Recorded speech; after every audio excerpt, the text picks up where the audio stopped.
What's going on, Colts Nation? Appreciate you joining me for another video where today we're going to talk a little bit about a few different things that we don't normally talk about on this channel. This is Colts channel, right? Colts Syndicate. We talk about the Colts on this channel, but I think the conversation right now that's pertinent is the fact that Indiana sports are all the way back. All right, people that are around my age, I'm 30, about to be 31. A lot of people my age, growing up, we had Peyton Manning in that whole group, right? The years of Peyton Manning in those teams for the Colts. We also had the Reggie Miller days and those teams battling it out with the Pistons. Obviously, Mouse and Palace kind of destroyed that team. But then you get Paul George in that era, and the Pacers were great when Andrew Luck was here. Right, you have those eras. You also had the Fever, had Tamika Catchings, possibly the greatest women's basketball player ever, at least in the WNBA. A lot of people will say that Cheryl Miller is the best female basketball player of all time, but when you talk about legacies, Tamika Catchings is in the GOAT conversation in terms of women's basketball. So growing up, we had good. Everything was good about sports in Indianapolis and the Indiana area, right? Pacers, Fever, Colts. Of course, Colts kind of dominate the conversation because that's just kind of how the NFL is. The NFL kind of just dominates, even though Indiana is a place for really good basketball. A lot of really good basketball players come out of Indiana. A lot of people in Indiana end up playing basketball at some point. I lived in Indiana for a long time, and I liked to play basketball. Didn't play a whole lot of organized basketball, but a lot of people play basketball. So when you look at it like sports in Indiana is in a great place. Talking about just the future, right? You're talking about Anthony Richardson just got drafted, and the way quarterbacks are going, and the way you would hope things to go, Anthony Richardson going to be here for 20 years, right? 15, 20-year career by Anthony Richardson. He's the future. And the building around him, getting a bunch of young guys to be centerpiece core guys around Anthony Richardson and to be able to build through the years. So we're in the Anthony Richardson era for the Colts. We now have Tyrese Halliburton, who we got in a trade, or the Pacers got him in a trade from the Kings a couple of years ago. So you bring him in and immediately start to get better. But the team obviously needed to get better from there. So what did the Colts do? Over the last couple of years since they got Halliburton, they kind of transformed the team. Look at the guys that they've drafted, guys that they've brought in from elsewhere, guys that they got in free agency, right? And you look at who we have. Pascal Siakam played 39 games for the Toronto Raptors this year, came to Indy from a trade, and bringing him in was a massive piece of what the Pacers have been doing since that point. Miles Turner also, like the team, the error with the Pacers was the fact that they couldn't really play defense. They could put up more points than anybody's ever put up in NBA history, but they don't play great defense. Ever since Pascal Siakam got there, that's gotten better. There's still some games and sometimes where the Pacers are giving up a bunch of points, which is going to happen. They play fast paced. They're going to give up a lot of points, or at least give the other team a chance to put up a lot of points as well. But the Pacers have been able to tighten up since they got Siakam. Seems like something that they want to do. Rick Carlisle talked about it earlier in the season. So they're trying to tighten up on defense going into the playoffs. The Pacers are back in the playoffs. They're playing the Bucks, who they beat 4 times out of 5 this season, and the Bucks aren't going to have Giannis Antetokounmpo, who's arguably the best basketball player in the world, definitely in that conversation. And the Pacers have been able to beat them with him in the lineup.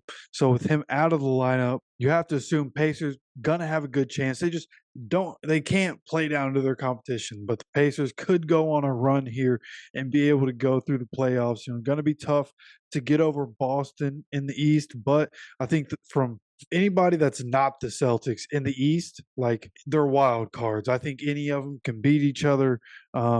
Even the bottom teams, all the way through the play-in tournament teams. Like, I think a lot of these teams are wild cards. Boston, obviously, the class of the NBA this season, but the Pacers are a really exciting team going into the future, right? They're making moves over the last couple of years to try to continue to get better. So you have to assume, hey, they're going to continue to work to get better in the Hallie area. Now you have Hallie and Siakam and Turner here What are they going to do in the future?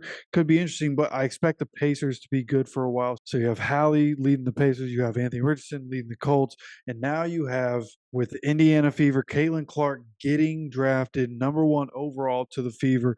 The Fever drafted Aaliyah Boston last year, so immediately with Caitlin Clark coming in, you expect the Fever to be better. Now, in the WNBA, the last couple years have the same champion. I'm not going to sit here and act like I know WNBA like that because most of us probably don't.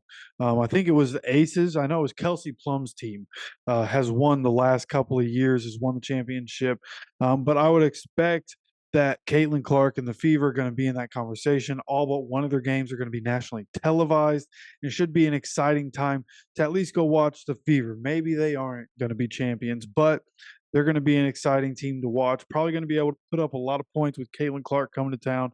So right now, Indiana sports in a great place. I mean, even the Indians right now, the Indianapolis Indians, they have a pitcher, Paul Skeens, I think is his name, Skeens, who was drafted by the Pittsburgh Pirates, and he's supposed to be once he gets brought up to the MLB, supposed to be like one of the best pitchers in the league. There's a lot of people talking about he's the next one, like he's the next one. So for the moment, he's playing in Indianapolis on the Indians. He'll get called up soon enough, but right now, all around Indy Sports is just up right now, right? So going into the future, it's going to be an exciting time for Indiana and for any sports fans in Indiana, whether you're man or woman. Like now, the WNBA team is about to be on fire. So any kind of fan, whatever you're into, whatever gender you are, right, and whatever you prefer, that's what you'll be able to enjoy. But for the foreseeable future, Indiana sports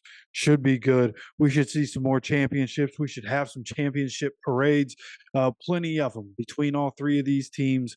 I expect a few parades to be going on, and definitely that'll be good reason to go back to Indiana to go to some of these parades. So I hope it's able to happen. I think it's going to be exciting. Started to get back into the NBA this year, and with the WNBA season coming up, there's going to be no other sports except for baseball. And I don't really care about baseball, at least watching. Playing baseball is cool. Don't really care to watch baseball. So I'll probably be tapping into some Fever games and some WNBA to see what's going on there. Women's game has definitely started to evolve over these last few years. So maybe check that out this summer, see what's going on. That season starts in May, I believe. So I'll be paying attention to that. Of course, can't wait for the Colts to kick off their season. Pacers are in the playoffs, and that's going to be fun to watch. And you let me know what you're thinking about all this. Indiana sports being in a good place. What are you excited for? Do you watch? Like, of course, if you're subscribed, you're a Colts fan. Do you pay attention to the Pacers? Do you pay attention to the Fever? Do you care about the other sports teams? Whatever the case is, I just thought this is the conversation going on right now. Kind of just been waiting for this one. Kind of knew that Caitlin Clark was going to get drafted #1 overall to the Fever. Just had to wait it out. Tell me how you're feeling about the state of sports in Indiana. How do you think things are going to go for all three of these teams as we continue to go with Caitlin Clark, Anthony Richardson, and Tyrese Halliburton leading these teams in the future? Let's talk about it in the comment section. Of course, make sure you subscribe with notifications on so that you can continue to get notified whenever these videos come out. Of course, I appreciate you stopping by for another video. As always, take care of yourself, take care of each other, and go Colts.